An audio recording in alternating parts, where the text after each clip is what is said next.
I am boiling hot right now, What Culture, because we have just experienced the hottest event of the summer, known as SummerSlam, or SuperSlam. Remember that time that dude called it SuperSlam? Because WWE sometimes get people onto the show that know absolutely nothing about pro wrestling. Thankfully, nothing like that happened during SummerSlam 2018, apart from the fact WWE only went and exceeded expectations. I thought this was a really good show, especially because if you go back and watch my predictions video, I believe I got 10 out of 13. Yeah, there's a couple of provisos in there, like, with Samoa Joe, but we'll get to that. Either way, SummerSlam 2018 in the books. You're watching me, Simon Miller, here on What Culture. What to do.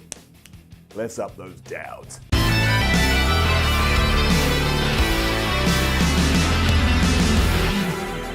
Before we get into things properly, you may have noticed in the Brock Lesnar Roman Reigns promo video, there was a little sign front and center at one point, and yeah, it was a sign for ups and downs. That gets it up. Also, thank you to everybody that does bring a sign. It blows my brain every time, and maybe this is a bit of foreshadowing into the future. Roman Reigns, Brock Lesnar, Simon Miller. If you take all of that and put it together and we became a team, we could be Broom or Broom. Doesn't work. Moving on. Moving into the pre-show though, and we have to start by giving it down because it was indeed Andrade Cien Almas and Zelina Vega taking on Rusev and Lana, and the former beat the latter like they were a pair of tomato cans, and I hate tomatoes. Down. Kind of basic this, with the real story coming before the match when Rusev told Aiden English, "You don't need to get involved here, pal. This is nothing to do with you. Stay in the back." And he did, and Rusev, they still lost. There was some shenanigans in the sense that when Vega did indeed roll Lana up, she put her feet on the ropes, bad guys taking advantage, cheating to win. But come on, Rusev went all the way from the WWE title picture to opening SummerSlam on the pre-show. If that doesn't hurt your soul, if that doesn't hurt your gut, if that doesn't hurt your heart, you ain't human, man. I'm gonna cry right now, right? If I could cry, I lost the ability to cry in 1776, but if I didn't, I'd be crying right now. Button up for Cedric Alexander versus Drew Gulak. Yeah, it was nothing super duper amazing, but it was pretty damn good, and both guys were allowed to get their stuff in. Cedric got the win after a surprise cradle on Gulak, and that was a bit weird, because I was like, wait a minute, that was the exact same finish of the last match. But before they got to that stage, they'd done all these cool reversals, so that made it okay again. Also, that Spanish fly that Alexander does. Booyah. Another up for the B team winning, as it meant the pre-show was coming to a close, and in my predictions, I was 3 for 3. That makes me pleased, but either way, yeah, B team retained their titles, I'm alright with that. Up. As ever, this was built around the idea that Curtis Axel and Bo Dallas can't actually win a match unless it's by fluke, so yes, once again, it was a fluke here, and I will say this, it's fun for now, and this was fun too, but WWE, you cannot do this forever. Eventually, it's going to run its course, and the people will turn on the B team. The Revival were pretty much in control the entire time, but then yeah, Axel accidentally fell onto some bodies or something. He got the win, and that was that. We put a line under the pre-show, we'll never see that again, it's in the past. We get to the big guns. And that was Seth Rollins and Dolph Ziggler opening up the pay-per-view, and that was a magnitude of loveliness. Don't know what that means. Up. In true, I do believe we're wrestlers and we know what we're doing, thank you very much fashion, Ziggler and Rollins started off slowly but then built to a crescendo in order to get the fans more invested in their bigger moves. That's exactly what they did, and I like this. Mostly because, yeah, that is what wrestling is. You start slow and you build, the graph goes that way and everybody's happy. The real nonsense was happening outside as Drew McIntyre and Dean Ambrose kept getting involved for their respective corners, and that must have wound up Seth Rollins and Dolph Ziggler no end, because it's basically like they were the parents of these two idiots that kept running amok. Like, if you were a wrestler and this wasn't predetermined, you wouldn't want them out there. You'd be like, would you guys shut up? Daddy's trying to work. Anyway, it did finish after kid number 2, Dean Ambrose, hit kid number 1, Drew McIntyre, with a DDT on the outside of the ring, and that allowed Papa Seth to hit the curb stomp. 1, 2, 3, we've got a new Intercontinental Champion. This was just a very good contest, and yet it was the perfect way to welcome us to SummerSlam. I sat there and I was like, I'm ready. I'm ready for like 6 hours of joy. But it was joy. A Bella Twins promo followed, so they're back, and there were a lot of hints here that yes, at the Evolution pay-per-view, it just may be Ronda Rousey versus Nikki Bella. You do with that whatever you want to do about it. Now, I'll give it an up because we don't judge here on ups and downs. We always give things benefit of the doubt, but definitely keep one eyebrow cocked because it's going to be interesting. Then the Bludgeon Brothers had a kick-ass match with the New Day. This was a genuine treat, with both times using the time they had perfectly, and by that what I mean is they didn't have much time, so it was all-out action from ring bell to the time the damn thing was finished. Xavier Woods even hit an elbow drop onto the floor, and that must have hurt like hell. It hurt me. I didn't even do it. Big E and Xavier had it won, or so it seemed, because then Eric Rowan remembered, oh yeah, wait, I've got a massive mallet, a massive hammer on the outside. Why don't I get it and just hit a bunch of dudes? That's what he did, and the Blood Brothers got DQ'd, but they retained their titles. Now that gets it down for everything we're about to get into in a minute or so, but still, this was good, very good. And also, thank you to Xavier Woods. He tweeted me and he congratulated me on becoming a wrestler. Think of that. What a weekend I've had. Brilliant. And then it happened. I said this would happen in my predictions. I used my brain and I worked it out, so boo me, boo, boo, because I'm part of the problem. However, with all that said, Braun Strowman versus Kevin Owens, let's get it up. A small part of me did want to give this a down, but I can't, because I would become a hypocrite. I can't come on these videos and whine and moan that, oh, WWE does 50-50 booking all the time. Sometimes they should just pick a guy and let him run riot, and that's what they did here. It just sucks that it meant Kevin Owens had to be used as collateral. But all that happened here is that Kevin Owens came out, Braun Strowman came out, and then KO bumped his ass off for the Monster, who won in around about 2 minutes. This was the definition of a squash match. Braun Strowman now looks really strong, which is what you want from your guy with the briefcase. And given what happened at the end of the night, which we'll get to, you can't say that this didn't tick all the boxes. If I could, I would draw boxes in the air right now, and automatically you get a pen from like Magic Place and you start ticking them. I'm just a fan of Kevin Owens, so I always want to see him fly, but we'll wait and see what happens on Monday Night Raw. But if that was too much and he didn't get it, yes. Braun Strowman retains the Money in the Bank briefcase by beating Kevin Owens in around about, I don't know, 110 seconds, 115 seconds.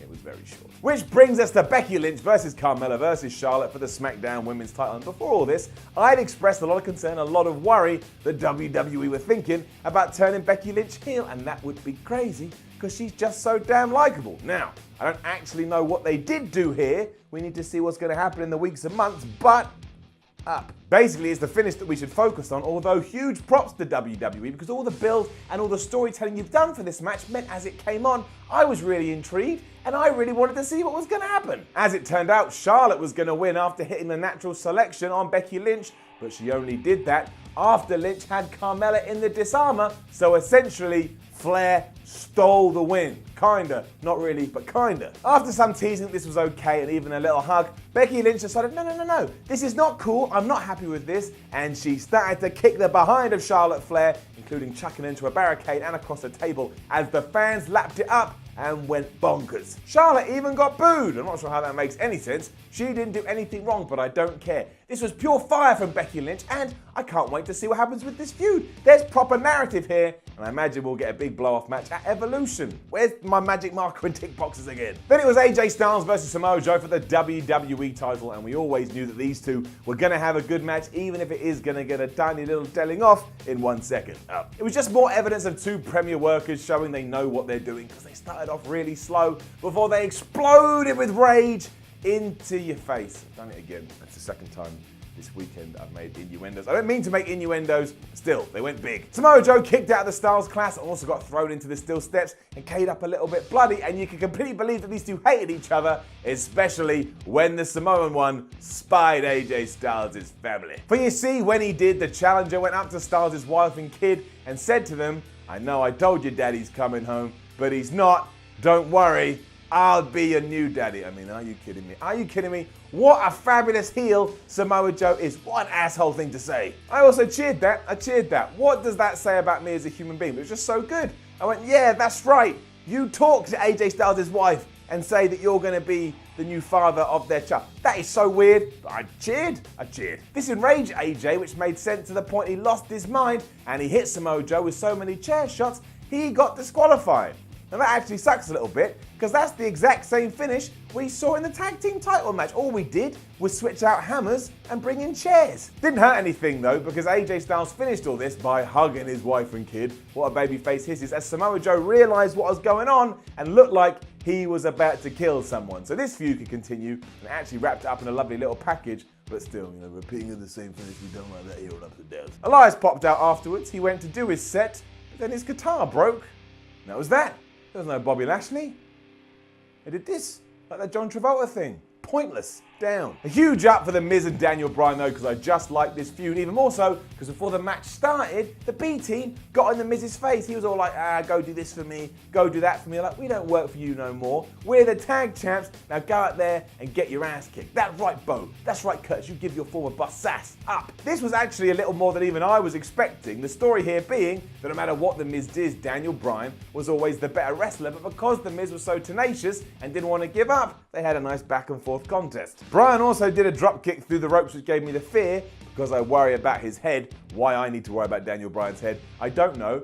And he also kicked out of a skull-crushing finale. So, things were ticking along nicely. As I had hoped, the ending saw The Miz cheating to win because he can't beat Daniel Bryan with wrestling. I mean, that's the whole story here. He's got to win for his own ego, but Daniel Bryan, he's the better technician. So what does The Miz do? He went outside, Maurice gave him some brass knucks, he punched Daniel in the head, and that's it. You can't get up when you get punched in the head with steel. Feud can go on. Miz has reasons to gloat. Daniel Bryan has reasons to be pissed off. Wholesome wrestling all around. Right, if you did watch my SummerSlam predictions, you will have seen that I made a little joke that maybe WWE would just send Finn Balor out there as the Demon, because why not? Who needs hype anymore? We can do whatever we please.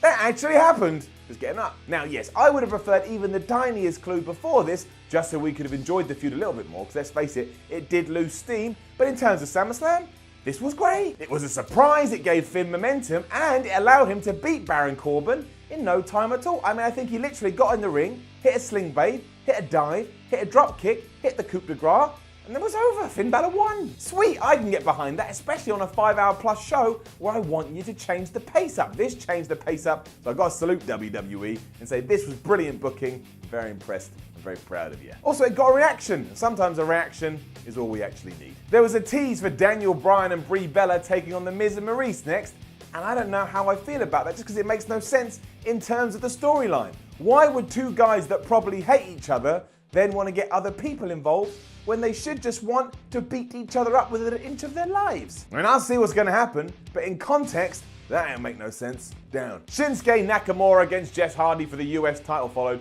and if I was doing these live, I would actually turn to the comments and say, you can decide this, because it wasn't up, the match was fine, but the crowd just didn't care because they were so exhausted, so that would be a down. However, I've run it through my brain, it's going to get an up. It did hurt the overall feel, because as I said, the audience was exhausted by this point, and as for Jeff Hardy, my gosh, I think the man must want to kill himself. He's 40 years old, and on this evening, he did a swanton bomb onto the apron because Nakamura moved out the way. That poor man's back. That was all the champ needed to take advantage though, because he just rolled Hardy's dead ass back into the ring, hit the Kinshasa, and that was it. He retains the title.